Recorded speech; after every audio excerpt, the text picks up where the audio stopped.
Osterman and Michael Brown there for the always excellent commentary. So, City have not managed one of our epic comebacks this time, and we have gone out of the League Cup at the quarter-final stage. Still joined in the studio by Esme Morgan and Joleon Lescott. Now, you both know that I'm pretty good at finding positives most of the time. I'm struggling today. Can either of you help me out? Can we take anything from this game? Maybe not from this game. I just have a great optimism that we will now batter United in the derby. I'm moving on already.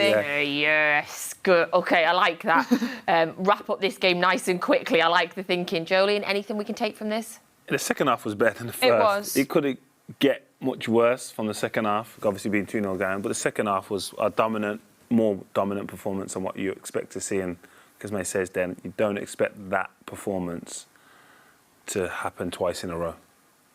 OK, I like that. We were quite bad. We can't be quite bad for 2 games. There were sparks. We're not normally so. No. But and it'll be a different team. It'll be a different team, different personnel. So I think sometimes you can use that as a wake-up call, really. Yeah. When you think you're doing well. Again, last week, great week. Chelsea, 2 wins, no goals conceded, and all of a sudden you go into a game like that thinking you're going to win, favourites, and then you don't, and it's like, oh, maybe we kind of needed that.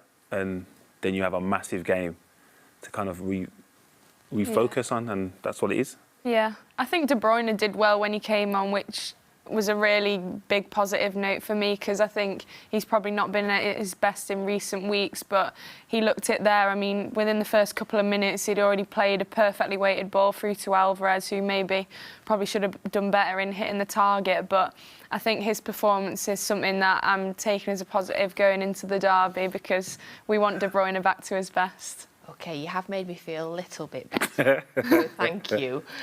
Although then I am a little bit deflated by the fact that we didn't even have a shot on target tonight.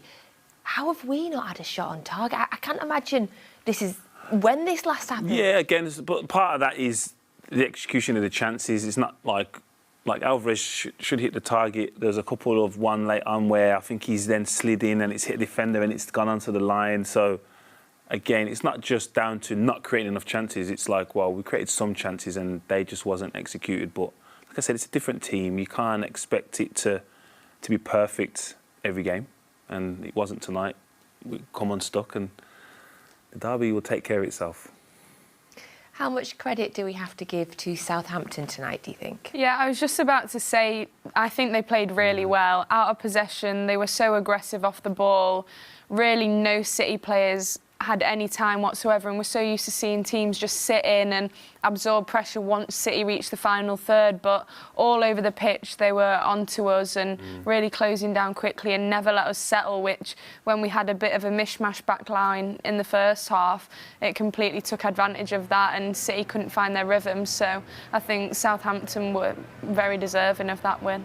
And it's a really huge result for a team that hasn't won in 6 games in the Premier League, hasn't won in the Premier League under their new manager, won at the weekend in the FA Cup against Palace and the League Cup before that, but bottom of the Premier League. This is a really huge, significant win for them. Oh, definitely, for all the reasons, but it would have been a huge win for us, and we're obviously in the total opposite situation to they are. So in regards to what this would do for the group of players, it will showcase or prove to them that they can compete, and if they apply that same attitude and mentality to every game, then they'll get more points than they don't, and they'll win more games than they lose, because they kind of forced City to play, or forced us to play that way in the first half especially. The high press was there, they didn't let us settle in possession, and they kind of forced errors and then capitalised. Again, can they play to that level every week?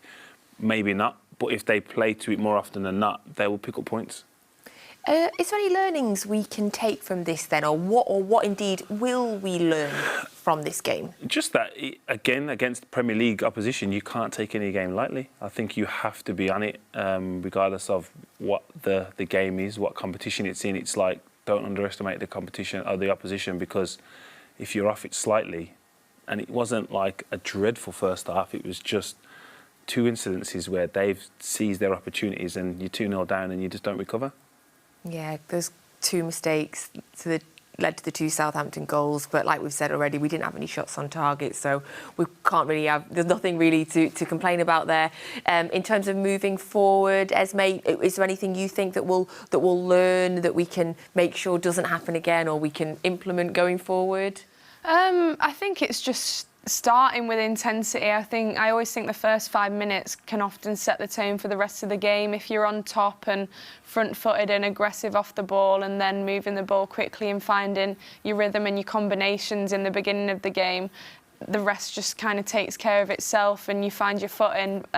So I think it's just trying to make sure you start quickly, and particularly going into a derby, you want to make sure you silence the home crowd early on as best as you can do, and sort of get the away fans upbeat and positive. So I think they just need to start bright against United.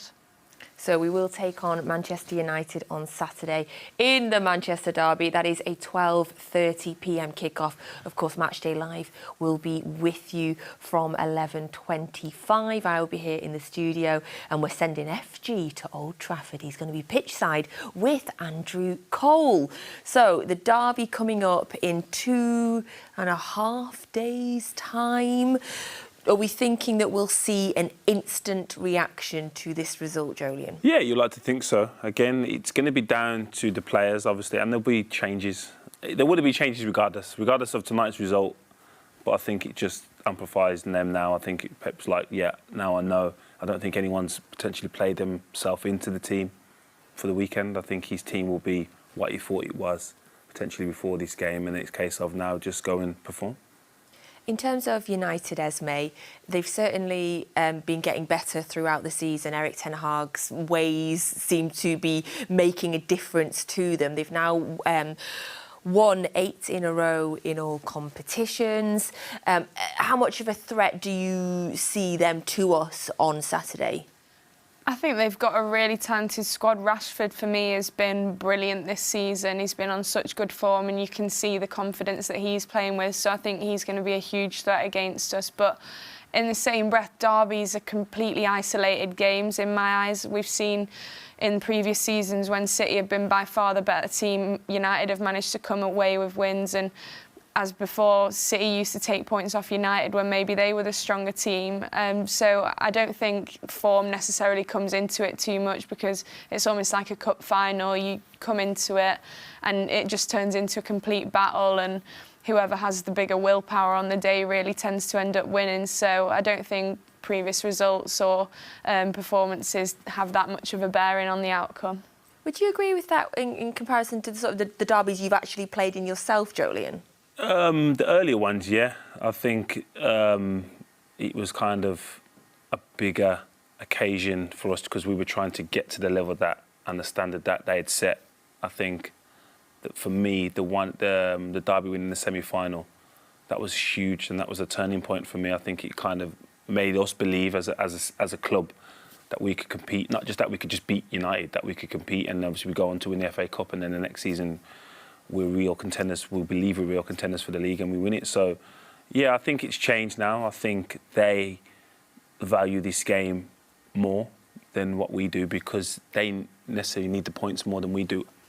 I think it's still a massive game. Obviously, don't get me wrong, but the biggest game for Man City is the title contenders. So whether that's Liverpool this season, it's Arsenal, whether it may be Chelsea, it's whoever is contending and competing for the top honours in the league.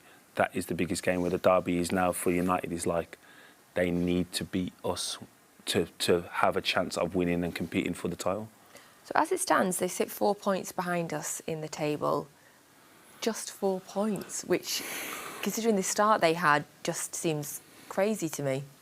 Well, the start was only like 2 or 3 games, though. It wasn't like 7, 8 games where they were poor. It was a couple of games, obviously a few bad results in regards to the Brentford one, but yeah, like as May said, they've kind of progressively got better, and obviously he's changed things and he's kind of set a different environment and culture there, and that's the players have bought into. But as I said, I think the standard that we've set and Liverpool have set over the last few years, it's not going 8 games winning streak in all competitions. It's you need to win 10 in a row in the Premier League. Go and do that. Get 30 points in 10 games. And then now you are real contenders because we can do that. And if we did that, it wouldn't surprise anyone. And I think if Liverpool did that even from a 6, that it wouldn't surprise anyone. Where if Arsenal, Chelsea, Liverpool go and win 10 games, you're like, ooh, now they're contenders, and now they are. So, again, there's still a gap that I feel needs to be bridged by the other teams. So looking to Saturday, Esme, my stomach's already starting to jump. I get very irrational ahead of derby games. I'll be horrible on Saturday morning. Don't speak to me, anybody. Is there anything you can say to me and any of other fans that are perhaps feeling a little bit nervous after the Southampton game that'll make me feel a bit better? Manchester's blue, isn't it? So we'll just show that it is. I believe in the boys. I don't think, as you say, we're not going to see a performance like we had today, 2 games in a row, and there's no better game to motivate you to bounce back and set the record straight than a derby at United. I like that, yes. No better game to bounce back than United. Agreed, Joleon? Yeah, definitely. This, again, it's just a game that we need after that performance and that result. More so the result, because it's the quarterfinals. When you're in cup competitions, it's all about the result. But then when you get to the derby, it simulates like we need a result. Forget how we play, let's just win. Just win. Love that. Thank you. I feel a bit better. Thank you so much. Big thank you to you, Esme, for joining us this evening. Very best of luck for West Ham as the WSL starts again this weekend. And Joleon, thank you as always for coming on. Do come and see us again soon. Yes. He's getting all big time, doing all the other big TV channels and stuff, Esme. He's going to forget about us, isn't he? Yes, thank you so much for joining me. And thank you for joining us at home, as always, on Matchday Live. So, for another season, we must say goodbye to our League Cup. I will miss you, and I will look forward to hopefully seeing you again next season, League Cup. As for Matchday Live, we will be back on Saturday morning, where hopefully my nerves will stay calm enough to get through the hour's Matchday Live show, because they're already starting to jump now, although I'll just try and think back to what Esme and Joleon said to calm me down. So thank you for watching Matchday Live this evening. We will be back with you on Saturday morning ahead of the Manchester derby. It is the Manchester derby. How different are derby days? Yeah, no, of course they're different, but listen, everyone in there, we love it. City have men over here. De Bruyne, Haaland, 3! That's going to be key going into the derby, but then the big one at Old Trafford, Paul. I'll go for another 4-0.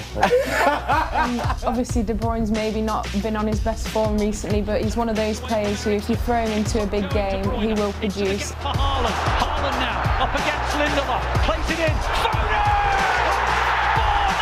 4-0! Phil, early.